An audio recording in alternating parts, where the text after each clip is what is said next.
बिस्मिल्लाहिर्रहमानिर्रहीम। अस्सलामुअलैकुम नाज़रीन कराम, नई वीडियो में आपको खुश आमदीद कहते हैं। तालिबान की जानिब से इसराइल के खिलाफ बड़ा ऐलान। हम तमाम दुनिया के ममालिक को तस्लीम कर लेंगे, हम अमेरिका को भी तस्लीम कर लेंगे, लेकिन इसराइल को कभी तस्लीम नहीं करेंगे। हम इसराइल की नाजायज हुकूमत का वजूद जल्द खत्म कर देंगे। तालिबान के इस हालिया बयान के बाद पूरे इसराइल में खलबली मच गई।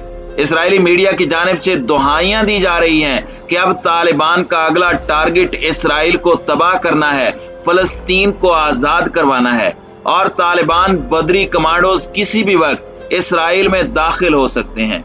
हकायक क्या है, इस पर हम आज की वीडियो में बात करेंगे। ताहम वीडियो की तफसील में जाने से पहले चैनल पर नए आने वाले दोस्तों से गुजारिश है कि हमारे चैनल को सब्सक्राइब कर लें, बेल आइकन पर क्लिक कर लें, ऑल नोटिफिकेशंस को ऑन कर लें ताकि हमारी नई आने वाली वीडियोस आपको बर वक्त मिल सकें।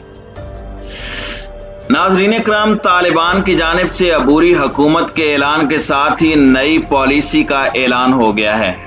तालिबान तर्जुमान सुहेल शाहीन की जानिब से रशियन टीवी को इंटरव्यू देते हुए कहा गया है कि वो दुनिया के तमाम ममालिक को तस्लीम कर लेंगे, वो अमेरिका को भी तस्लीम कर लेंगे जिन्होंने 20 साल तक उन पर जंग मुसल्लत किए रखी, मगर इसराइल को कभी तस्लीम नहीं करेंगे क्योंकि उन्होंने नाहक फलस्तीन की सरजमीन पर कब्जा कर रखा है।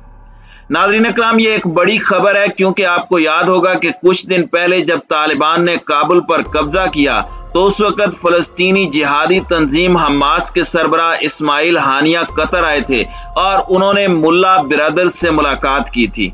उसके बाद एक पॉलिसी बयान जारी हुआ था जिसमें मुल्ला अब्दुल गनी का कहना था कि हमारा अगला टारगेट बैतुल मक़दस की आज़ादी है, जिसके बाद इसराइली मीडिया में एक चीखो पुकार का आलम पैदा हुआ। तमाम इसराइली मीडिया गले फाड़ फाड़ कर तालिबान के खिलाफ दुहाइयां देता रहा कि अब तालिबान इसराइल के खिलाफ जिहाद के लिए फलस्तीन में दाखिल होने जा रहे हैं। यही हाल इस वक्त भारत का भी है। भारत और इसराइल दो ऐसे ममालिक हैं जहां मुसलमानों पर बेपनाह मजालिम ढाए जा रहे हैं और अफसोस की बात यह है कि नाम नेहाद मुस्लिम ममालिक आंखें बंद करके इन मजालिम पर खामोश बैठे हैं। सऊदी अरब को ले लें, वो इसराइल की गोद में बैठा हुआ है। यूएई ने अलल ऐलान न सिर्फ इसराइल को तस्लीम किया बल्कि अपने मुल्क में इसराइल को फौजी अड्डे बनाने की इजाजत भी दी। इसराइल ने यूएई में अपना सफारत खाना भी खोल लिया, मगर जब फलस्तीन की बात आए तो ये मुस्लिम उम्मा के नाम नेहाद लीडर्स चुप साध लेते हैं। बल्कि अगर आपको याद हो तो 2 माह कबल मई में इसराइल और हमास के दरमियान होने वाली लड़ाई में यूएई के पायलट्स ने फलस्तीन पर बमबारी में हिस्सा लिया था। इससे बढ़कर और क्या जुल्म हो सकता है जो नमक हराम अरब ममालिक की जानिब से फलस्तीन पर रवा रखा जा रहा है। अगर ओआईसी की बात की जाए तो वो भी इसराइल का पपेट इदारा है।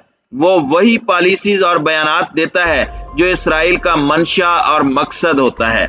लिहाजा इस तमाम तर सूरत हाल में तालिबान की जानिब से ये हालिया बयान किसी थप्पड़ से कम नहीं था जिस पर इसराइल में शोर मचा हुआ है। अब ये ताज़ा बयान जो तालिबान तर्जुमान सुहेल शाहीन की जानिब से दिया गया है, ये यकीनन इसराइल को सोचने पर मजबूर करेगा और यकीनन इसराइली इंटेलिजेंस इस पर गौर करेगी कि तालिबान अपनी अगली पॉलिसी इसराइल के हवाले से क्या बना सकते हैं। नाज़रीन कराम, अगर जम्मू एंड कश्मीर की बात की जाए तो जम्मू कश्मीर कई दहाइयों से भारत और पाकिस्तान के दरमियान तनाज़े का बायस बना हुआ है। अमेरिका की क़यादत में इत्तेहादी अफवाज का अफगानिस्तान से इनखिला और फिर अफगानिस्तान पर पाकिस्तान के करीब तस्वुर किए जाने वाले तालिबान के कंट्रोल से भारत में कई हलकों में यह खौफ पैदा हुआ है कि अब तालिबान जम्मू और कश्मीर जैसी जगहों को भी अपना हदफ बना सकते हैं। एक टीवी मुबाहिसे में पाकिस्तान की हुक्मरान पार्टी की रहनुमा से ये बयान मंसूब है कि तालिबान ने कहा है कि वो हमारे साथ हैं और वो हमें कश्मीर को आज़ाद करवाने में मदद देंगे। नाज़रीन कराम, 2001 से जब अमरीकी इत्तेहाद में अफवाज ने काबुल से तालिबान हुकूमत का खात्मा किया था तो भारत तालिबान मुखालिफ शुमाली इत्तेहाद की पुष्ट पनाही करता रहा। इस जंग के 20 साल बाद पाकिस्तान के हामी तालिबान के इक़्तिदार को بھارت کے لیے ایک بڑے سیٹ بیک کے طور پر دیکھا جا رہا ہے۔ بھارت کے افغانستان میں اس وقت کے صدر اشرف غنی کی حکومت کے ساتھ قریبی تعلقات تھے، جہاں سے بھارت نے را کی مدد سے پاکستان میں دہشت گردی پھیلائی اور پاکستان کو نقصان پہنچانے کے لیے بڑی بڑی سازشیں کر رکھی تھیں، جو پاکستان کے خفیہ اداروں نے بر وقت ناکام بنا دی۔ ناظرین اکرام، کچھ اسی طرح سابق اسرائیلی وزیر اعظم نیتن یاہو 1 جولائی کو فلسطین کے مغربی کنارے کے 30% علاقے اسرائیل میں ضم کرنے والے تھے، لیکن انہوں نے اس منصوبے کو التوا میں رکھا کیونکہ ہندوستان کے برعکس اسرائیل میں ان کو فوج، اپوزیشن اور بیرون ملک آباد یہودیوں کی طرف سے سخت مزاحمت کا سامنا کرنا پڑا۔ اوسلو اکارڈ کی روح سے مغربی کنارے کو 3 حصوں میں بانٹا گیا تھا۔ ایریا سی میں مغربی کنارے کا 60% علاقہ آتا ہے، اس میں 3 لاکھ فلسطینی آباد ہیں۔ یہی علاقہ اسرائیل کی نظروں میں کھٹکتا ہے۔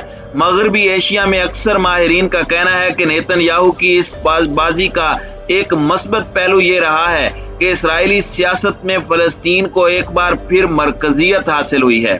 عرصے سے اسرائیلی سیاسی جماعتیں تو مسئلہ فلسطین پر بات کرنا بھی گوارا نہیں کرتی تھیں۔ اس حوالے سے امریکی انتظامیہ میں بھی گھمسان کا رن پڑا ہے۔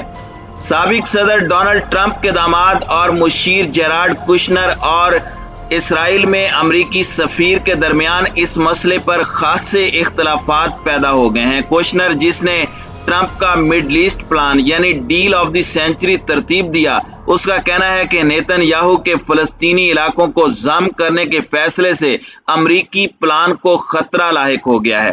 گزشتہ سال جنوری میں جب صدر ٹرمپ نیتن یاہو کی معیت میں وائٹ ہاؤس میں اپنے پلان کو ریلیز کر رہے تھے تو سامعین میں عمان، بحرین اور متحدہ عرب امارات کے سفراء بھی شامل تھے، جس کا مطلب یہی تھا کہ اس پلان کو اب عرب ممالک کی حمایت حاصل ہے۔ کوشنر کا خیال تھا کہ وہ جلد ہی مصر، سعودی عرب اور اردن کو بھی اس پلان پر راضی کروا لے گا۔ کوشنر فی الحال خلیجی ممالک کی ناراضگی مول لینے کی پوزیشن میں نہیں، کیونکہ ان ممالک میں اس کے کئی پروجیکٹس پھنسے ہوئے ہیں۔